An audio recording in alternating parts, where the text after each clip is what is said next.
to order. Good afternoon and welcome. The Transportation Committee reviews items of interest regarding all modes of transportation in the city of Oshkosh, including motor, transit, and bike and pedestrian.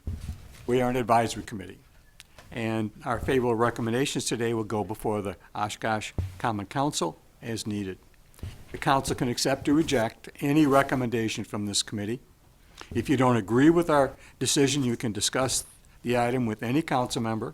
If the committee does not recommend an item, a common council member may sponsor a new ordinance regarding this item. All ordinance items require 2 readings before the common council. The first reading will take place on Tuesday, October 24th at 6 p.m. And you'll be allowed to comment on the item at that time, though note the council won't take any action. On Tuesday, November 14th, it's almost Thanksgiving by then, at 6 p.m., the item will be on a second reading, at which time the council will take action. You will again be allowed to speak.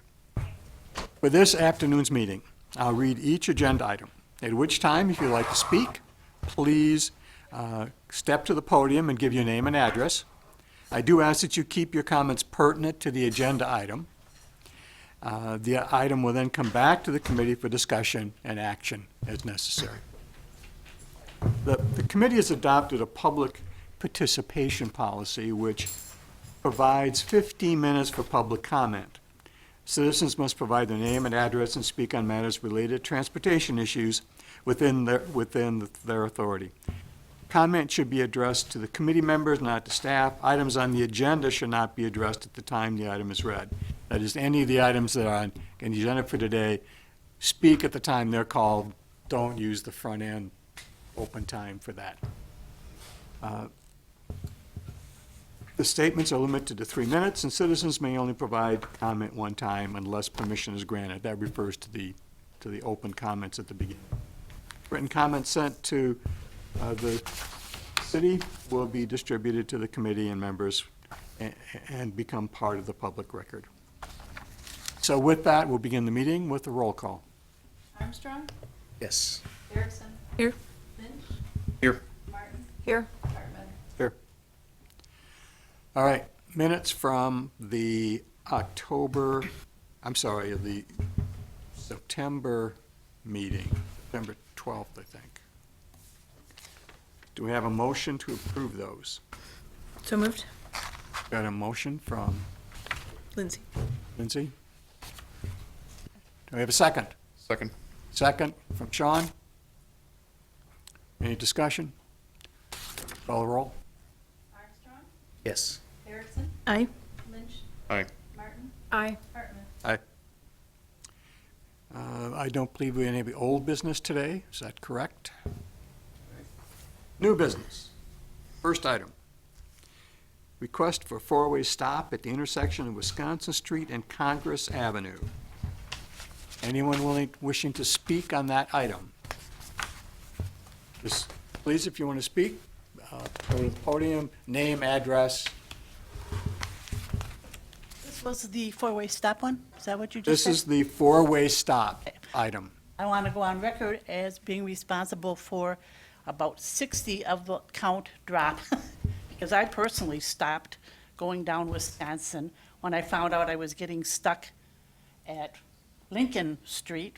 So I'm sure that's why your count is lower. You quoted it as having dropped some, and it didn't go back up until that was cleared. A lot of us were just skirting around it. And that was me, and I lived there. So I was good for 60 of that lower number.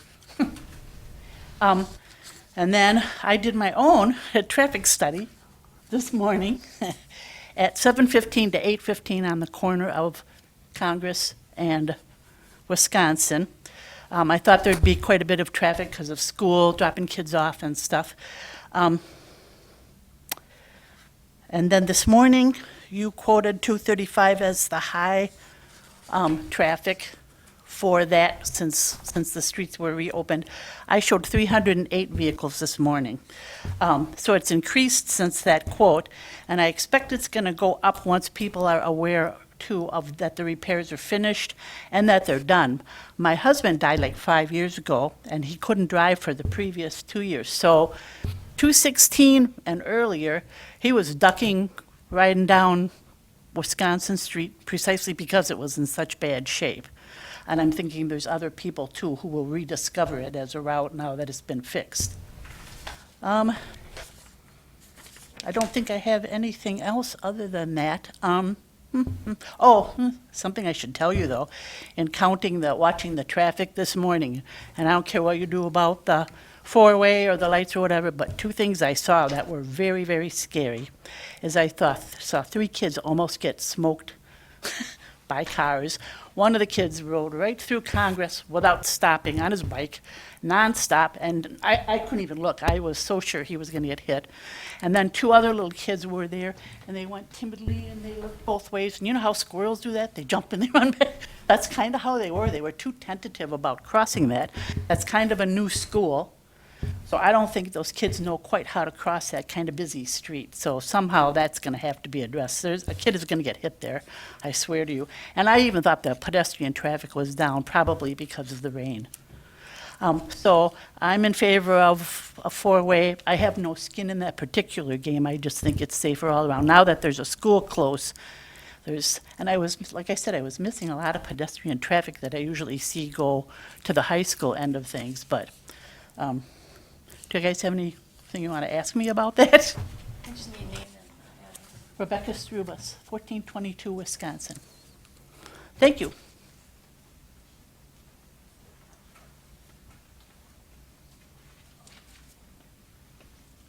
Kevin McGee, 1244 Wisconsin. I believe you got a copy of this that so according to the traffic count of 2,000, the number of vehicles at that intersection was around 7,000. 7,200 was my estimate, which puts it sort of in the middle of the range of existing four-way stops.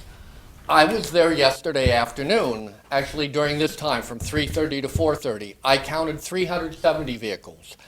If you take 370 and just multiply that by 16, you figure 16 hours a day we're driving and 8 hours we're asleep, that works out to just shy of 6,000. And that's not accounting for the peak times in the morning and afternoon. So 6,000, 7,000, that's clearly the traffic count in that area.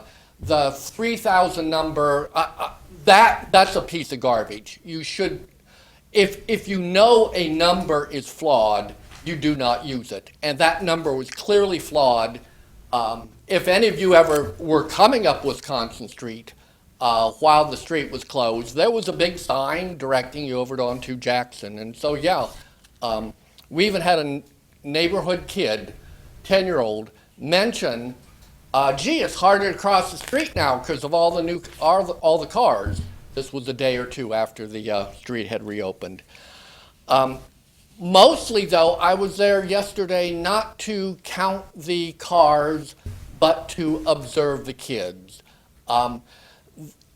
Congress is a natural corridor for middle school kids leaving the middle school, right? On Jackson, there is a button they can push to get across Jackson right at Congress. So that's the logical place for them to proceed up the street, whether they live on Wisconsin or on Ontario or Walnut, etc. And so I was watching these kids, and a comment. I've lived in Oshkosh for 40 years. For the first 35, my primary means of transportation was walking. I walked to work at the university. I walked here when I was on the city council. I'm very familiar with how Oshkosh traffic treats pedestrians. Oshkosh drivers are generally reluctant to cede the right-of-way unless you force them to. I have long observed elementary school kids from Merrill Elementary trying to get across Wisconsin at New York, where there is a four-way stop, and they would gather on the side of the street, and cars would stop and keep going because they were reluctant to step out. Eventually either some nice driver would wave them along, or there'd be a break in traffic, or occasionally I would get there, having walked a long block from Prospect, and usher them across. But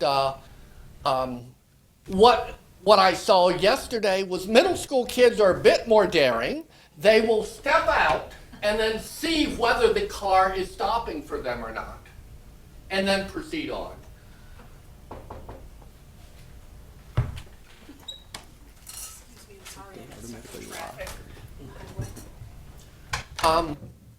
I think we need a four-way stop to make it a safe place for them to cross. And this was very much illustrated for me about 2 weeks ago. I was walking up Wisconsin. I was a little bit north of Congress, and I heard a car horn honking.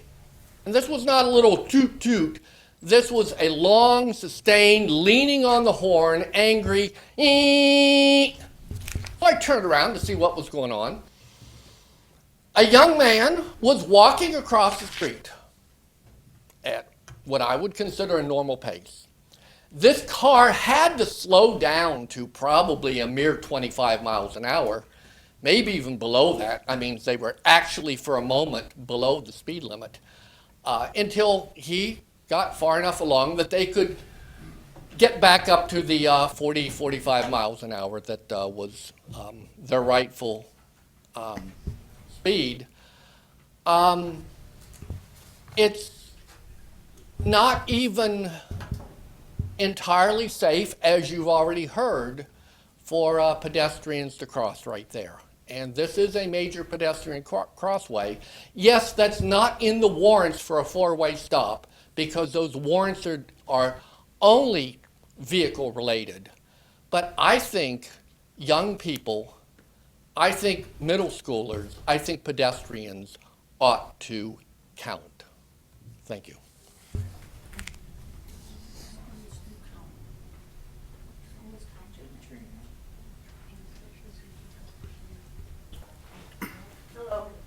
My name's Katrina Elliott. I live at 1401 Wisconsin. I've lived there for 25 plus years. We came in front of the board, I don't remember exactly what year it was, about making that a four-way stop. At that time, our daughter was probably grade school age. She could never go up to the corner because people just don't stop. At that time, we were told that they wanted the traffic to flow like water. Well, right now, it's flowing like a tsunami. You know, I know this isn't about slowing the traffic down, but it is about making people aware that this is a residential street. There are children in the area, and, you know, I don't know what your solving would be to that, but there's a lot of kids in the area. The other thing I wanted to say was, I guess to us, we've gotten used to it, so we're just careful out there. But I think you need to take into consideration that it is a residential street. There is families that live on that street, and we deserve to have that say in what happens on that corner. You know, we've lived there for how long, so I don't know. My husband's much smarter about this than I am. He did the research. He looked in the manuals, and I think that it's something that needs to happen. So, thank you. Thank you for the time. I'm not real good at public speaking. You did fine. Good. I apologize, I'm a few minutes late. I got stuck on 41 traffic. I'm Jolene, and I was here in August when I brought this to the board about the four-way Your stop. address, please, 510 Congress Avenue. and your last name. Jolene Corness, Kornes. I live 3 doors down from the corner. I understand that as far as the traffic counters, the 300 cars an hour is not met, and you said 235. We are not at full capacity yet. When these counters were put out, a lot of people did not even know this intersection was open. We had neighbors parking on the counters, blocking cars going around them. But my biggest thing is that even since it's been open, my roommate is retired and walks our dogs. He cannot even go to stand close to the corner because of the speed of the cars coming through there. It's not 25 miles an hour that they drive 40, 45. It's a danger for children. I'm seeing kids on bikes already that are in the middle of the street and cars are coming along slamming on their brakes. And it's only a matter of time. I understand from the printout that I have that someone dropped off at my home that supposedly there were only so many documented reported accidents within the last 8 years, but that's only the ones that have been reported, and which I found really odd because I know I've lived there for 22 years, and every summer there's been major accidents where cars were towed away, where people were hurt, and it doesn't stop. There are already near misses and close calls at this time, and I know in the paperwork it stated that it was the cars going eastbound across Congress. Well, to me, it doesn't matter which way the cars are going, the accidents are going to happen, and it's the safety of the kids. There are a lot more kids walking now to school and pedestrians than there were even in the past. And we're not at full capacity of cars at this time that travel this route every day. Wisconsin isn't fully opened all the way through to the college yet. Once that thoroughway comes through, it's going to be like a complete Indy 500 racetrack. So I really would love to see that a four-way stop and slow down some of that traffic. I know that one part I read there were, well, then people drive too fast between the stop signs. I see that too. I see that when they're stopped at the corner of Wisconsin and Congress, and then they're up to 50 miles an hour before they get to Jackson. I'm waiting for them to go flying through, hitting the school, because they drive way too fast. And that's my thought. I really wish that would be considered for the four-way stop. Thank you. Thank you.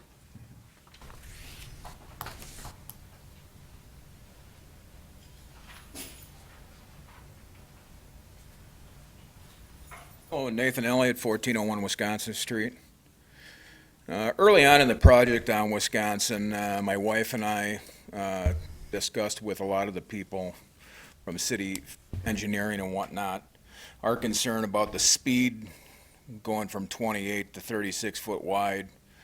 And of course, at that time, we were told there would be parking on both sides of the street, and that would force traffic to slow down. Of course, after the street opened, we found out that that wasn't going to be the case, and that it would be a 36-foot wide street with parking only on one side. So I guess I would probably ask that with the increased traffic of kids going across Wisconsin, from North and Phillips, and the speed of the traffic, we need traffic calming in that area.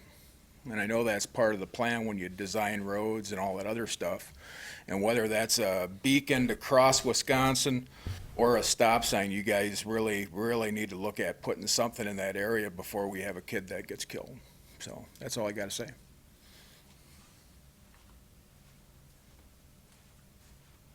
Any others?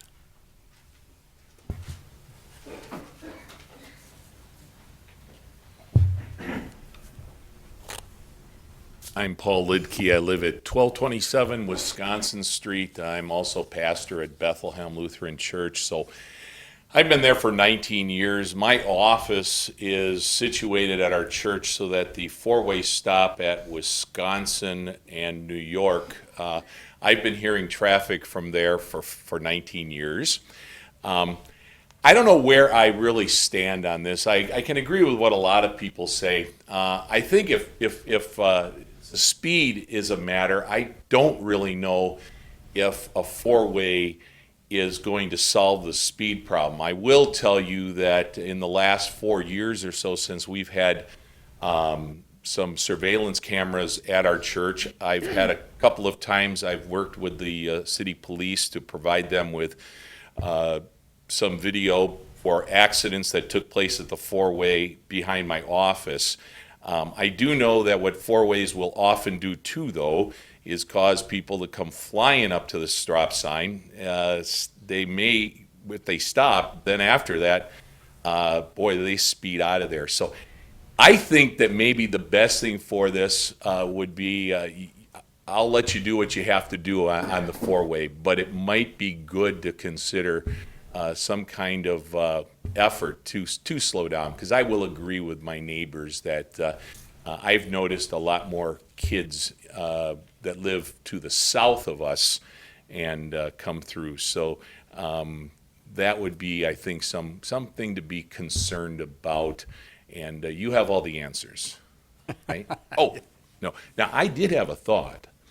We could make that section of Wisconsin the only toll road in town. All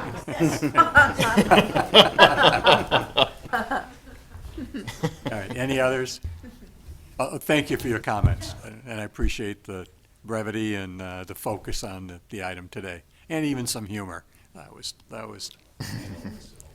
All right, now we'll bring it back to the committee. Yeah, let me Yes, just Jim, give you the staff statements on this. So basically, and I provided you some of the information, and I also want to let everyone know that we received a number of emails, and the Transportation Committee received copies of all those emails, and on this issue and the next issue, because they're the same area, so a lot of the same citizens had opinions on both of those. But the thing we look at for requests for traffic control devices is the manual for uniform traffic control devices called the MUTCD. It's what everybody pretty much in the country and a lot in the world use. But so as I stated in your packet as well, the warrants for a multi-way stop sign are A, it's 5 or more crashes have occurred over a 12-month period that are correctable or susceptible to correction by a multi-way stop sign. So like right and left-hand collisions as well as right angle. And then traffic volume. The vehicle volume entering the intersection from the major street should average at least 300 vehicles per hour for any 8 hours of an average day.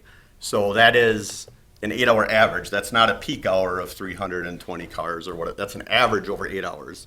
And the combined vehicular, pedestrian, so pedestrian and bicycle are accounted for from the minor street approaches average at least 200 per hour. So we got 300 on the major, 200 on the minor for an 8-hour period average. And that it also states that in a delay of at least 30 seconds per vehicle for pedestrian or bicyclist during the highest hour. And then there's an exception if the speed's 40 miles an hour or greater. So based on that, that's what we use. We have to go by some type of guidance. Otherwise, we get a ton of requests and we have to somehow come to what's the recommended solution based on what we know on the national standards. So based on that, then what I do is I look at the crash history. As you have in their packet, there are 8 crashes there in the last 7 years. So it's not anywhere near the 5 in a year.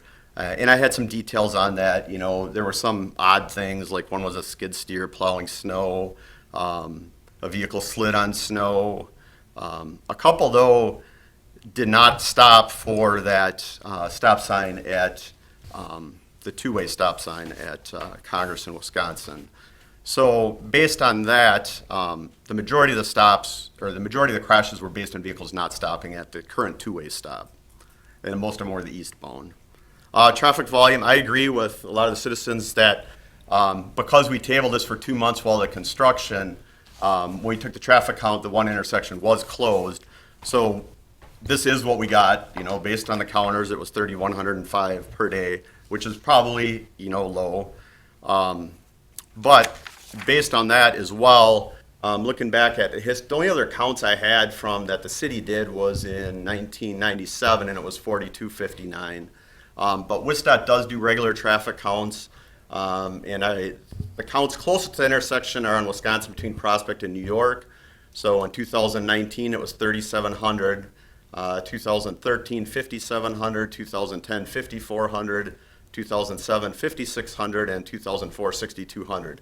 So since 2000, obviously the counts in that area have went down. Now that's a block away, but still, even if we said 7,000 cars per day, we're not anywhere near the warrants of 300 per day for an 8-hour average on the major approach and 200 on the minor. So that warrant's not met. And I think, though, that the major issue, based on my research and the crash history, is people are not stopping at that two-way stop. That seems to be the majority of the crashes. So what I was recommending is, and I know the neighborhood association previously requested that, would be to install illuminated flashing stop signs on Congress at Wisconsin in both directions. They've been effective in other locations. I think it's at Prospect is where we have the other one, where we had a lot of issues with vehicles not stopping, and that since then we really, and that's been before my time, so it's been over 10 years, and we haven't had any crashes there since then. So to me, that would seem like a solution that would help with reduce the number of crashes. As far as speed control, I don't know if that's an issue or not. You know, I know that the officers here are listening, and we can probably ask OPD to do some speed patrol out there. But the manual for uniform traffic control devices is pretty clear on speed control that stop signs are not to be used for speed control. And like one of the ladies had mentioned, the reason for that is it's counterproductive, and it can become more dangerous because what happens is motorists feel if they're stopping when they don't think they should be stopping, eventually they start to disregard those stop signs and they do rolling stops, or eventually they just stop obeying them altogether, and that causes even bigger problems. Or they do like the pastor suggested, and they tend to gun it between stop signs. So a lot of other issues are caused if you put unwarranted stop signs in. So that's staff's input on that. Okay. All right. Committee members, comments, questions? I have a question. Does the manual that you go by for this, does it take into account additional pedestrian traffic? Yeah, well, that's one of the warrants that, for the minor approach, what they're looking for is that the pedestrians are being unduly delayed by if there's only a two-way stop sign and there's continual traffic flow on the major street and pedestrians can't cross the road. That's more what they're looking for, but they do include the pedestrians and bicycles in the count. But generally, stop signs they're not generally for pedestrian control either. I mean, that would be more like a crosswalk or something of that nature. Yeah, I was just thinking from a safety standpoint, it seems some of the concerns here are about children that maybe weren't there a couple years ago that are now there due to the school, so it seems like I'm just curious if that, I get it that's part of the manual, but Right. Should we look at that as an additional aspect of this, whether we move forward or not, I guess is I guess I would say there that generally, like I said, the stop signs are more for motor vehicles. They're not really designed for pedestrians. Now, will they help pedestrians? Obviously. I will say that I did observe, for a different reason, more to do with transit, but I did observe the release of Val Phillips yesterday. And there were probably, I don't know, maybe 20 kids that crossed at the rectangular flashing beacon, which is on Congress and Jackson. I don't know where they went from there, but and that was after school. So I don't know what the pedestrian volume is the rest of the day. But again, the answer to that wouldn't, in my opinion, be a four-way stop. It would be probably a crosswalk, or if there were 50 pedestrians an hour or more, we would look at maybe doing a rectangular flashing beacon or something like that. That my concern is the children as well. I heard that from many of the residents. And my thought is because I'm at Oakwood and a lot for the Carl Traeger. I'm there twice a day taking a child to school. And they do have, during the hours of right before and after schoolers out, they have that pedestrian kind of crosswalk. You're supposed to slow down, but also there's the flashing lights about slowing down. It doesn't make anyone stop, but it's hard to not see it. Is that? Well, the reason for that is because that's a school zone. Yeah, Um, but this one's and too far away from. This isn't a school zone. The school zones are, by state statute, it's the roads that are adjacent to the school. So since this is, a good block and a half away from the school, that wouldn't qualify as a school zone. You know, and like I said, the four-way stops are more designed for traffic. I guess, I haven't taken it, we'd have to probably get some pedestrian counts and see how many pedestrians are actually in that area to see if a crosswalk or something else is justified. Any other comments? My concerns are primarily on the kids crossing, Wisconsin. I agree. I don't think using the four-way stop is a good way to manage traffic speed. I think asking the police to do some monitoring of speed there is a good idea, and I think if they would, actually issue tickets. Rosendale's done a great job of convincing us not to speed through Rosendale. I mean, send the same message about Wisconsin. You speed on Wisconsin, you get a ticket. Is there since Merritt is closed, there used to be a crossing guard on Bowen, which was 3 blocks from where the school let out. But there was a crossing guard there because Bowen is such a busy street. Is there anything we can do to ask for a crossing guard on the corner of Congress and Wisconsin? I don't want to speak for the police department, but I can tell you that I do know that the Oshkosh School District did hire a consultant to work on recommendations for where crossing guards should be placed. And I know that that's a partnership between the school district and the police department because there's some cost sharing that goes into that as well. And they more focused on elementary school children from what I've heard. And again, I don't want to speak for anyone because this is just what I've heard. So that's where the study had focused on. There was some thoughts that middle and high school kids should be able to cross the street. So that's what I've heard. Now, I have no idea I haven't seen the study or it wasn't part of the study. So, but I do think that, again, I would not, I don't know what the volume is crossing at Wisconsin and Congress, but based on what I observed at Congress and Jackson, I would think that that's adjacent to the school. If there were going to be additional crossing guard, professionally, that's what I would recommend. Jackson's a much busier street than Wisconsin, but I don't know. That would be a question that we'd have to ask the school district or police department if they wanted to look into that further. Well, go ahead, Sean.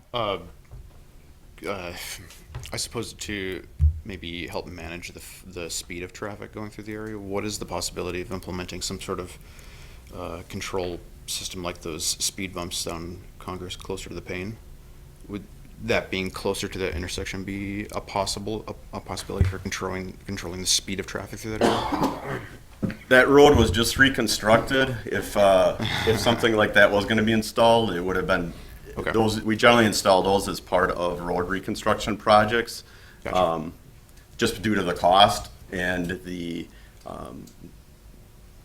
nature of what it is. I mean, it would be pretty expensive to install one after the fact, and I don't think there was any discussion of that, during the design phase or over the last couple of years. Well, go ahead. Similar, the radar speed signs that are on Jackson, are those found to be effective? Is that a possibility either? Yeah, I mean, I think those do help. There's studies that say they do help. I think that is one thing that the neighborhood association requested, and I think the feedback was that we needed to get some more data on the speed out there to see if that's something that they wanted to apply for some funds for or not. I guess in my opinion, if speed is the concern, the first study would be to work with the police department and get a speed study done, either through, probably they have the speed trailer. That's probably the best way to do a speed study. We can do them with tube counters too, but they're not as effective as the digital. Well, I'm not going to support the four-way stop, but I do want us to, I'm asking you, Jim, to come back at a later meeting with some information about managing the students crossing. I don't know I don't know what that is, and whether it's a crossing guard or if there aren't enough students, well then, I don't know, creating a crosswalk, and then some information on speed there, just so we know how fast people are going and if we can find a way to slow them down. Because I appreciate the concerns, but I agree, I don't think putting four-way stops is always is necessarily the solution here. There are other things we can do first. All right, so we need a motion to approve, to put this on the floor, and then a second.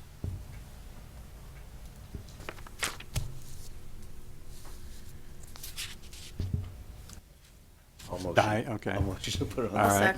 I'll second, Deb. All right, so Jeff moves, Deb seconds. All right, I think we're ready to vote on this, are we not? Is everybody ready? All right, call the roll, please. Armstrong? No. Erickson? No. Lynch? No. Martin? No. Hartman? No. But we now have new business coming forward. Yeah, so I think, what I heard and what I'll do is I'll work on getting a speed study done, and we can report back on that, and then we'll have to get some pedestrian counts. Unfortunately, pedestrian counts, there's not a great way to do it without physically counting. I know that East Central, our Metropolitan Planning Board, does have some counters that maybe we can do it that way, so, but definitely can work on getting that data and reporting back. Okay, thank you. Item number 2, request that parking be allowed on both sides of Wisconsin Street and/or bike lanes be installed between Wisconsin Street and Murdoch.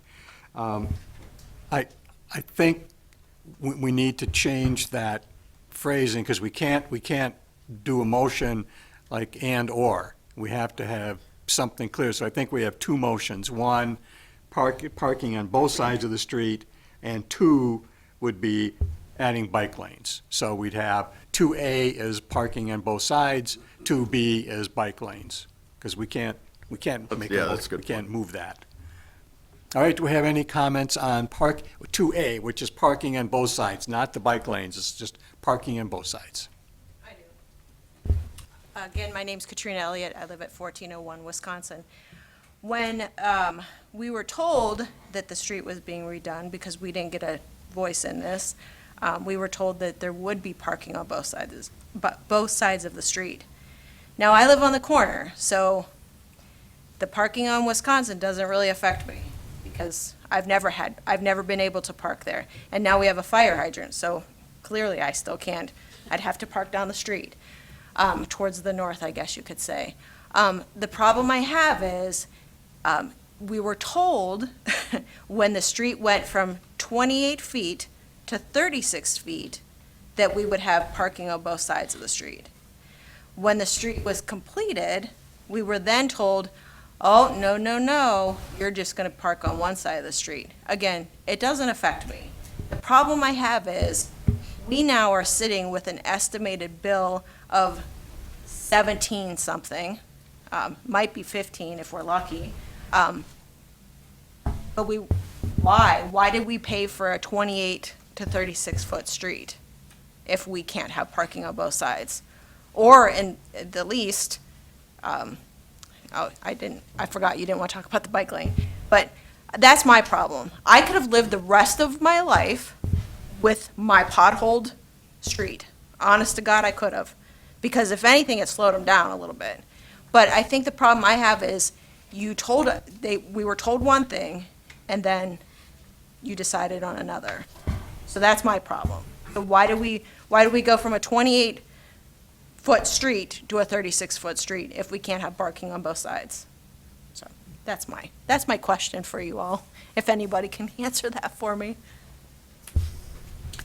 Good. Rebecca Subas, 1422 Wisconsin Street. I'm pretty much going to just read this off. I have no real skin in the two-sided parking issue either, because I live on a corner. I actually have a driveway on both streets. However, I'd like to understand why they widened Wisconsin Street if they weren't going to allow for more parking. How is this widening perceived as any kind of improvement? How does it benefit the local residents? In addition, somebody told me the city just wanted it widened to bring it in line with the streets both north of Bend and south of New York. No other functioning for this widening was explained to me except for that of consistency. And yet, a trip down Wisconsin Street will assure one that no such consistency exists when it comes to parking. Is two-sided parking permitted on the 700 block of Wisconsin? It is not. On the 900 block of Wisconsin, it is not. On the 800 block of Wisconsin, can you park on either side? Well, yes. Yes, you can. The 1100 block of Wisconsin permits parking on the north side only from April 1st to January 1st. If this is due to snow removal issue, one can only assume that the far north section of Wisconsin Street is in the tropical zone because of the section from 2000 to 2600 block permits two-sided parking year-round. So that must be the tropics. There's no consistency here at all, and it seems random. If they were going to widen us by that much, I think we can accommodate the parking. Otherwise, we feel like we didn't have any voice here. This whole thing kind of got ramrodded through without talking to residents. We saw the actual length of streets and stuff. They didn't say the streets would be wider. They didn't say the telephone poles would be taller. They didn't say they were going to move fire hydrants. None of that detail was in there. I'm out 16,000 by the city's count, an additional, I'm up to like 22,000 because of what I had to do to my own private property. And my house is valued at 83,000. Like, guess how that feels? It feels like you just gave me a stake in my street. You just told me it's my street, I can pay for it, and I think you should listen to me. If we all had paid for it, then it would have been a taxpayer burden and a taxpayer benefit. But it hasn't worked out that way. Thank you for listening. Other comments about parking? Yes, Kevin McGee, 1244 Wisconsin Street, and I was the one who initiated this. The staff report makes 2 points. One, that from his perspective, he's gotten about the same number of calls for and against. I have a copy here of the petition that I passed. It was signed by 43 people in, for reference, there are 46 houses, all single-family houses along Wisconsin Street from New York to Bent.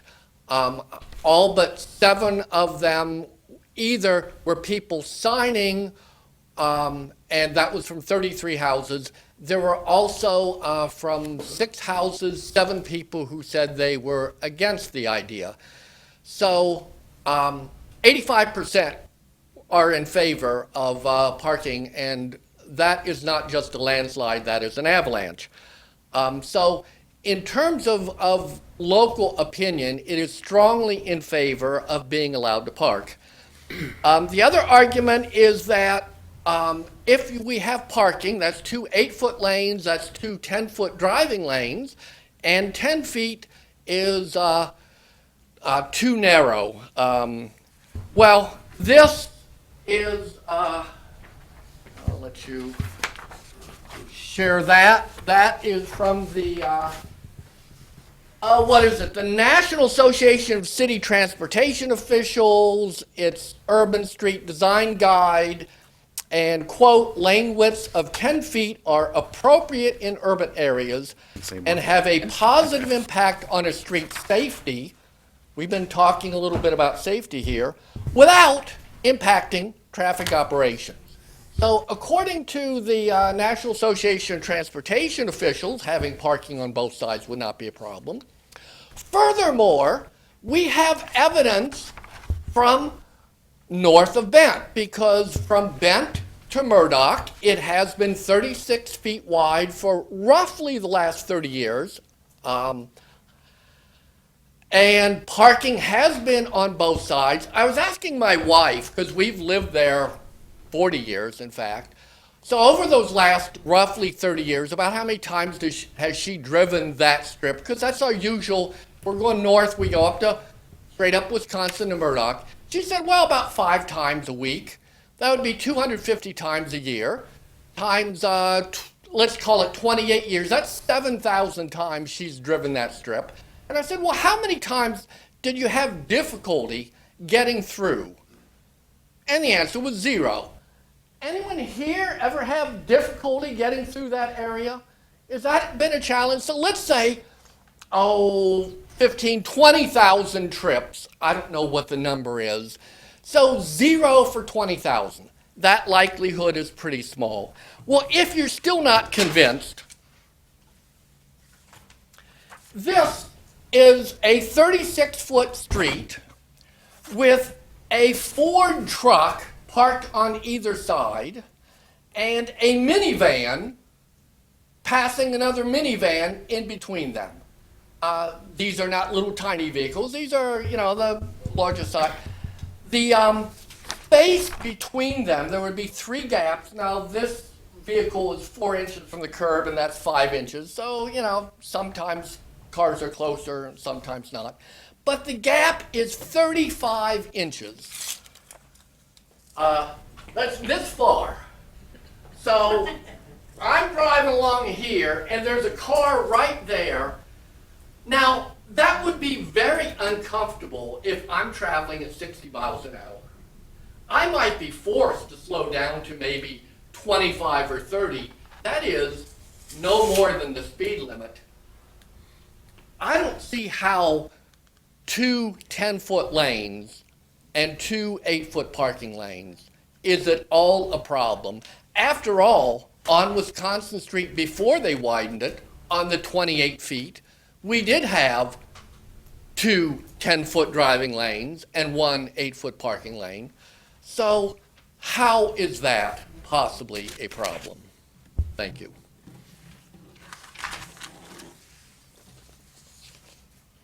Any other comments?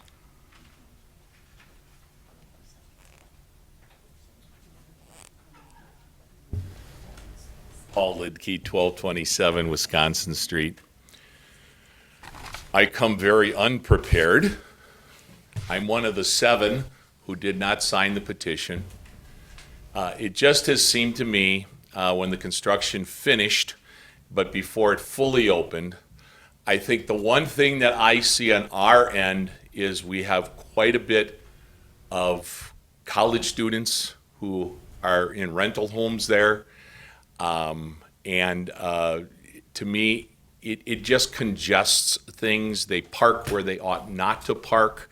And for my 19 years there, we haven't had parking on the other side. To me, it just seemed to be no reason to go any larger.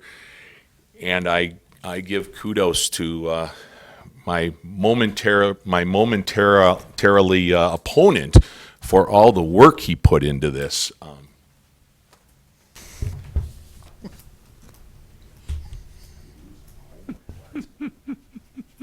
Any other comments on 2A, which is just the parking on both sides? Back to that, then, Jim, your comments? Yeah, I did read those. James Robbie, our Public Works Director, is here as well, so he might be able to help answer a couple questions. But as you know, Wisconsin Street was just reconstructed. The plans were based on parking remaining as status quo. He can probably help answer a couple of questions. But anyway, parking was allowed on the west side, not the east side. That's how it's been, like the gentleman said, for, I don't know, at least 28 years apparently. And I know that the petition was circulated at the council meeting, so that is a fact. However, the people that have reached out to me, you got a lot of those emails as well. So for whatever reason, I told them that, I encouraged them to attend, but we would share their input with the board. So there is at least 6 or 7 residents in that stretch that are against parking on both sides. Yes, could parking be allowed on both sides?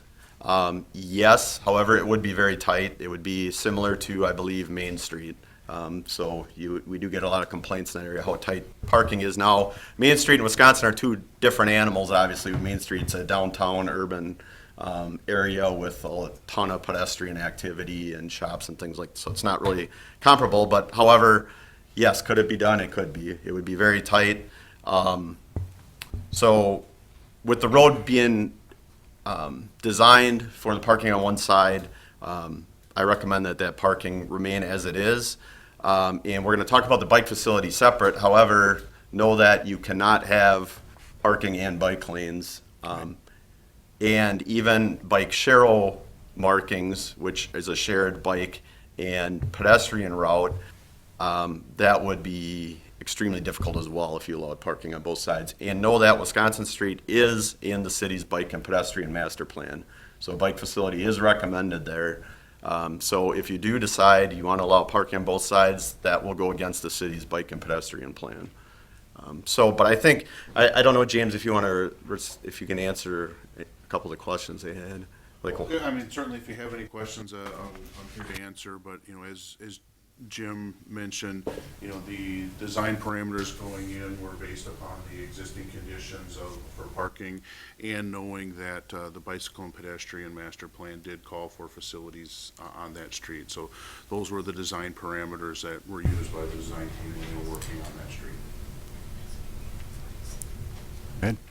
Because that's in the plan, are we talking 5 years from now? Longer? The bike, if there would be a bike lane, it's in the master plan, is it gonna happen soon? Well, I think as Jim mentioned, the recommendation right now would be to have the sharrows, which could get painted on, most likely would be painted on next spring, I would imagine, Jim. I don't know if we get it done this year yet. we might be able to get it done yet this year, depending on the weather. Is that gonna happen then farther down Wisconsin as well?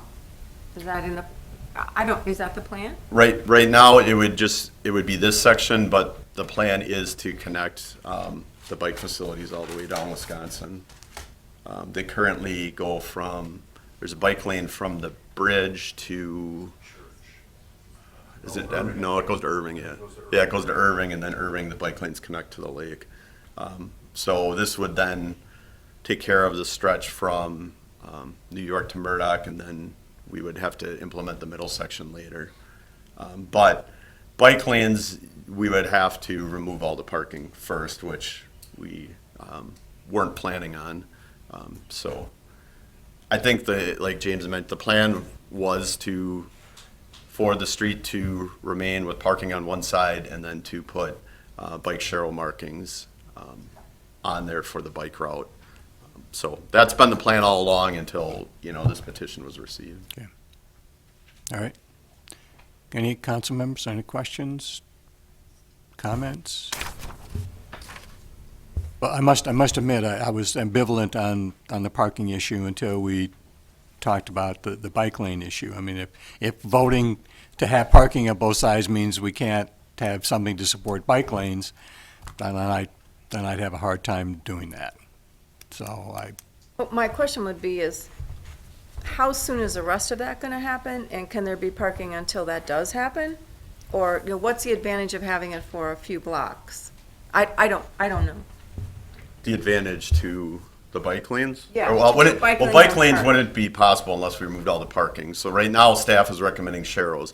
The sharrow markings, we could probably get in yet this year.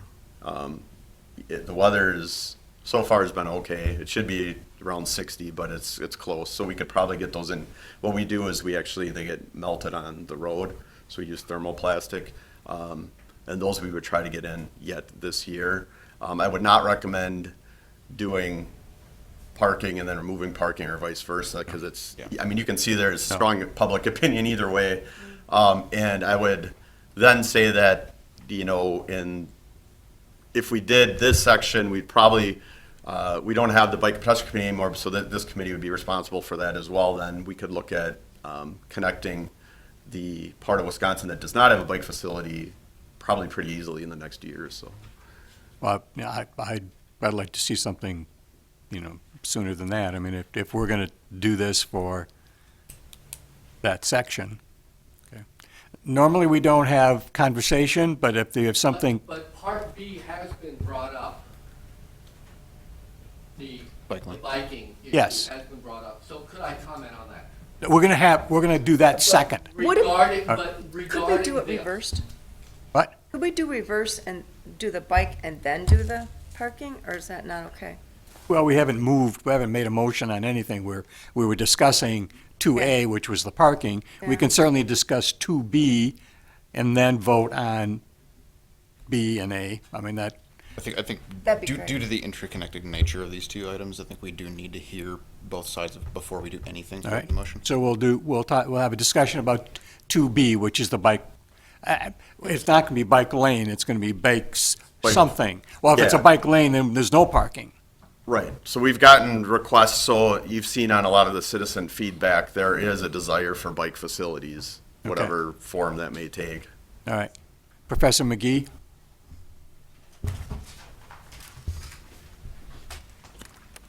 I commented earlier that my primary means of transportation for a long time has been walking. Biking has been my secondary means of transportation. I've lived on Wisconsin Street for 40 years and biked up and down it a lot. I'm going to guess I've biked Wisconsin more than anyone else in this city. I've never had a problem. There are no share-row markings on the street right now. I'm not sure why having cars parked means you can't have those share-row markings. I would also say that having biked a lot, I haven't noticed that drivers behave any differently based upon little white symbols painted on the ground. Some of them, many of them are courteous and some of them are not. I would continue to bike up and down Wisconsin Street whether or not you have those markings, but frankly, it's a lot safer biking on Wisconsin Street if the cars are not traveling at the speeds they are, and that current 28-foot width of concrete is an absolute invitation to put the pedal to the metal. I would be perfectly comfortable biking along with cars parked on both sides. Any other comments about the bike issue?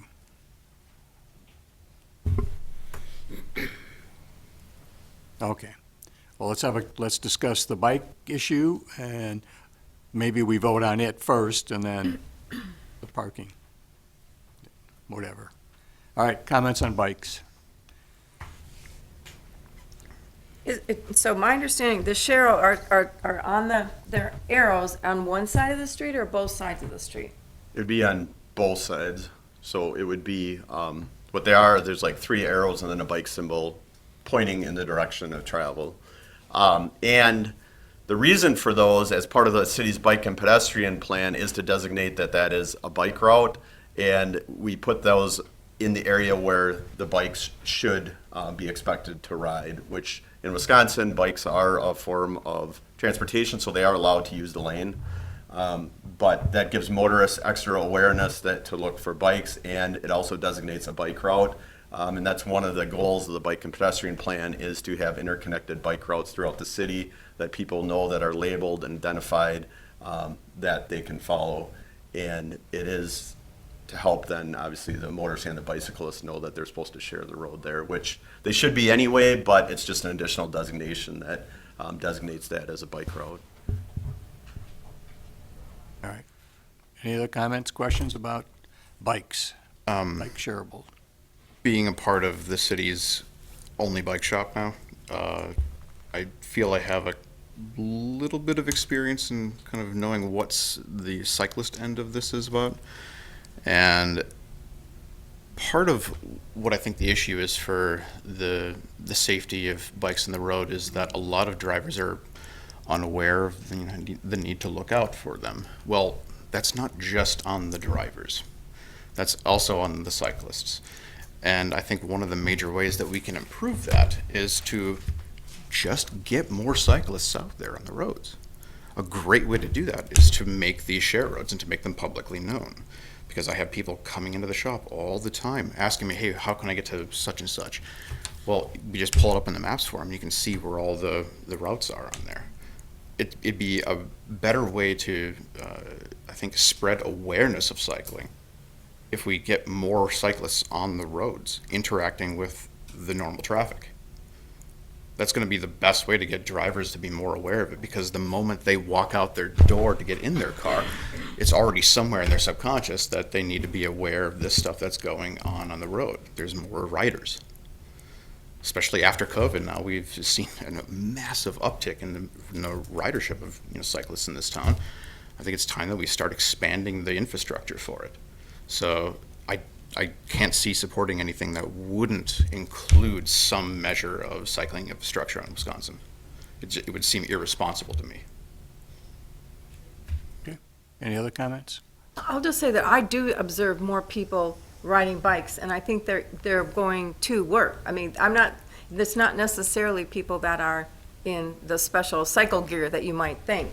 But I know there's a segment of people in our city that do rely on bikes, even in the winter, to get to work.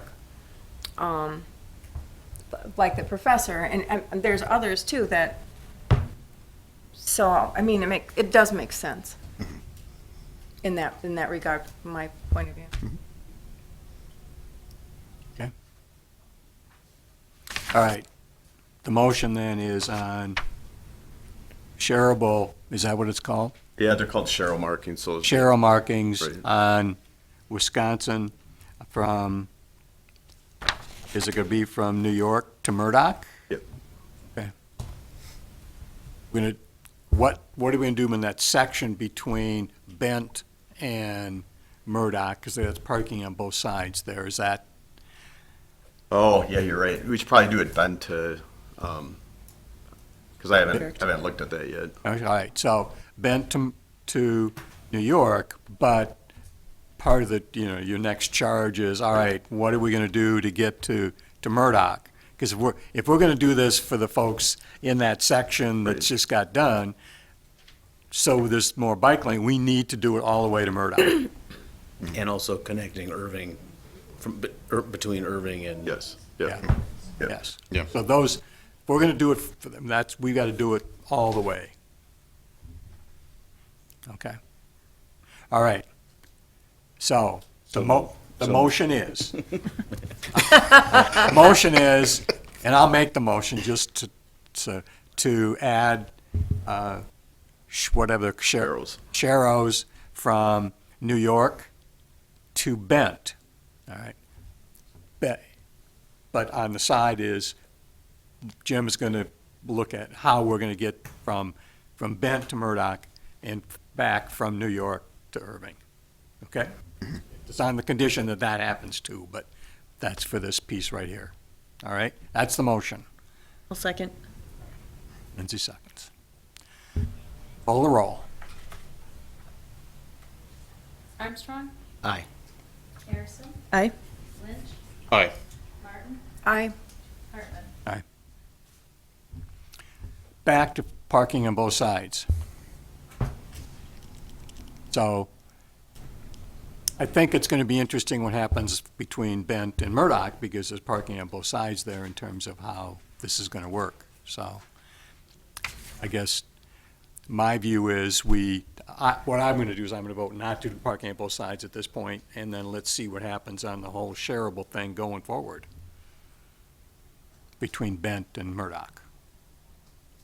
There's what my plan is, but. So we need a motion on this issue, parking on both sides of Wisconsin between Bent and New York. Correct? That's the section we're talking about. Bent and New York. So we need a motion on that.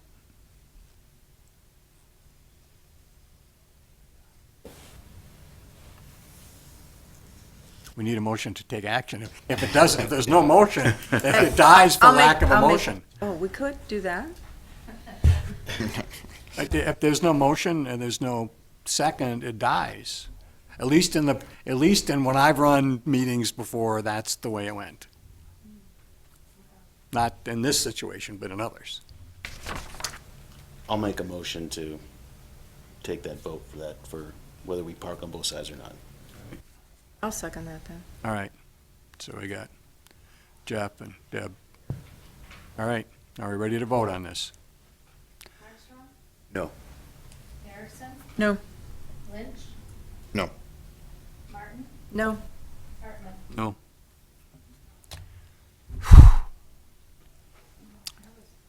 But we know, we have in the minutes what's going to happen going forward in terms of what we're going to do with the rest rest of those.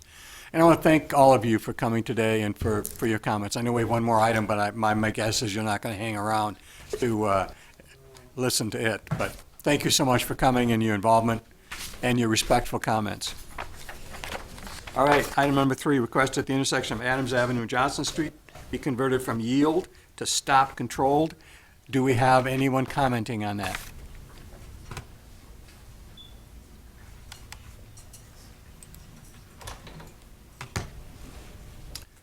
All right, no one commenting on that. Jim, can you give us your? Sure. Yeah, there was recently, one of the residents reached out to me because recently there was a crash here. So, again, we look at the warrants for something like this.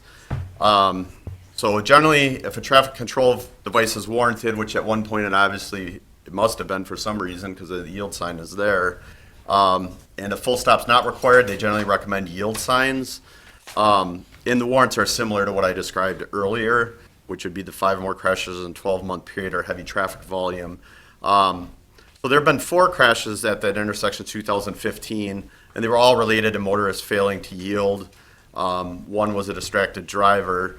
And the residents are reporting the one that lives on that corner, a lot of near misses. Now that I can't quantify, so I don't know if that's true or not.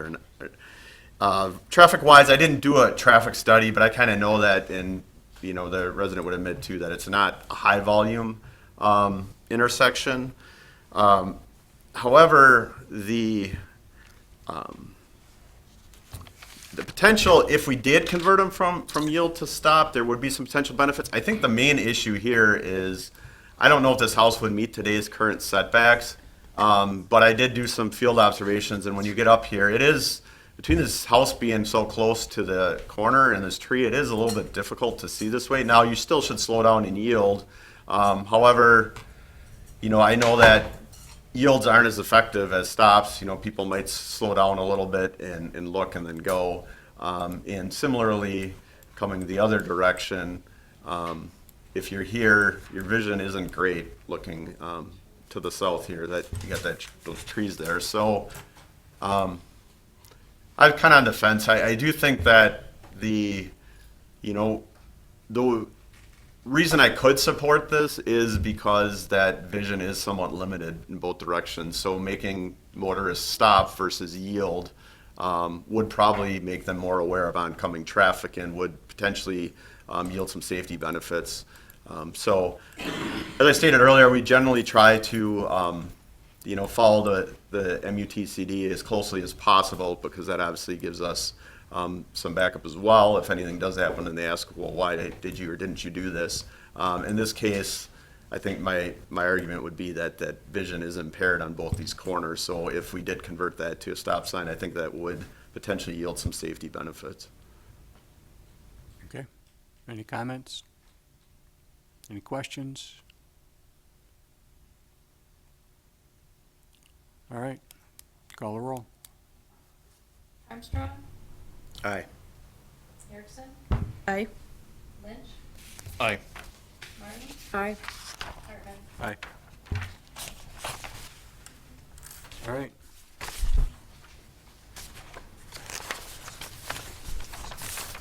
Staff statements? All right, now we get, Steve sat through the whole traffic part, so he's here if you got any questions on transit. So I just have a couple things to update you on. The work on the transit development plan, it's progressing nicely. They're almost done with the existing conditions report. They did a number of surveys through Polco, which is the city's polling, or the service we use to help with polling, as well as they did some of their own. The East Central, the Metropolitan Planning Organization staff got out on the buses, as well as some of our staff, or I guess our staff did mostly, but then they also sent them out through their avenues. So we did get a lot of results. From the surveys, those are currently being taken into account and recommendations being developed. We'll have another stakeholder input meeting upcoming in which they'll share the survey results and then ask the stakeholders for anything that they would like to see out of this study that we want to make sure that's covered. So we're maybe 30–40% done through that process. Now we'll get to the good part where actually we get into recommendations and have some good discussions that way. Student ridership remains strong. It's a little bit less than last year, which is good, I think, because we're not as overly crowded as we were last year. With the PASS program, I think that helped with manage the ridership a little bit, both from our side and the kids that maybe didn't need to ride it, but were just doing it for the heck of it. Maybe some of those aren't riding now, which helps with our crowding. We've had a couple behavioral incidents the last couple of weeks, but overall it's started out well. The PASS program seems to be going well. I had a couple of hiccups, but nothing too major. So, if you have any questions on either of those items or anything on transit? Will there ever be another possibility at a school event that kids that don't have a pass could get a photo ID? There is. We just had one over at North High School for some special education students. So we are in demand. If there's a need, we've made ourselves available. And we still have the temporary pass program. So if someone's new or comes to the area, they can get the temporary pass and gets them the ability to get to the transit center. And we are offering the Wednesday extended hours, the Wednesday transit center hours, so they can get them at the transit center on Wednesdays. I may have missed this, but why are the free rides 257% up from year to year? We had a free ride day this year coincide with the first day of school. We didn't have one, I believe, last year. Gotcha. So those are- Okay, so that's what bumped Yeah. those numbers Yeah. up. Gotcha. Can I ask a question about the EAA rides? I think I read in the paper, but please correct me, that EAA people don't pay to ride the bus? No, Or they are do. they paying? Yes, they do. Okay, good, thank you. Yeah. I read it wrong then, I appreciate the clarity. Yeah, it's $5 round trip, or I think 30 for a week pass. Great.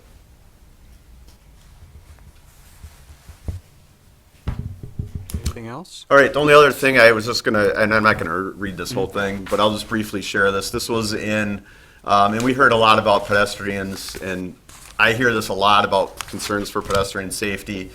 This was actually in our fire department's newsletter from our fire department's public relations officer. And just, if anybody wants this, we can send, you got it in your packets, but just a couple of reminders, that obviously sidewalks and paths, use them when you can.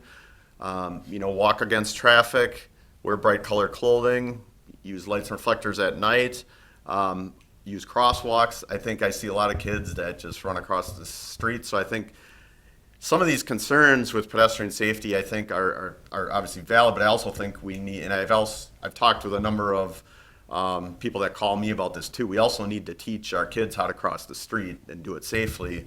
The city, we do what we can, but it's also important that the motorists and pedestrians are both aware of each other and how to cross the street.